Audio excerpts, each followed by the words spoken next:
turning our attention to crypto, which I'm sure a lot of people here are interested in, what are your thoughts about, Bitcoin, Ethereum? If anything, I've seen like a little bit of an uptick in like Polygon is almost, hitting a level here. Yeah, so we talked about a little bit about this last week. I think, in fact, I think it was you that said Ethereum was looking like it was in some type of bullish consolidation when it was around Yeah. 1900, and actually, it's now gone up to almost 2000. It's 1967. Earlier today, it was 1974. One of the things I've thought about as well with the altcoin market in general, so referencing like Polygon and Cardano and Solana, is that they tend to when they're moving down, they can often move back up to their 20-week SMA or their 21-week EMA, right? We've seen that many, many times.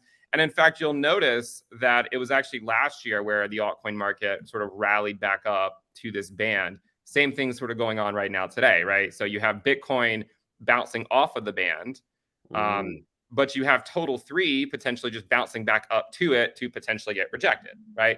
Now, I wonder, I think the idea of, well, how does it actually get rejected if Bitcoin's going up? Well, in the short term, we know that when Bitcoin moves, like if Bitcoin were to make an aggressive move higher, the altcoin market could sit still for a couple of weeks and do absolutely nothing.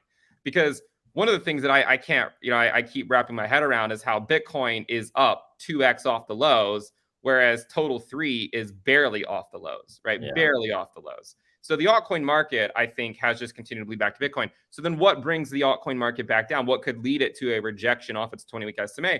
Well, one of the things to consider, and again, n equals 3, it's not necessarily something to take to the bank. They're not going to cash it in. But oftentimes around the middle part of the year, you will see the crypto market roll back the other way. So like in 2011, the yearly high in the pre-halving year was found on day 161.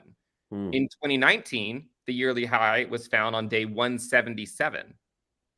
In 2015, it was a local high before a double bottom was found on day 193. So far, the high this year has been found on, I believe, like day 178, and we're currently on day 185. Or 184. So I think that there is this idea of seasonality coming back into play, especially as we get later on into July, August. We know September tends to be a risk-off month as well. Actually, you could even look at monthly returns for Bitcoin and see that September is on average basically the only month that's red.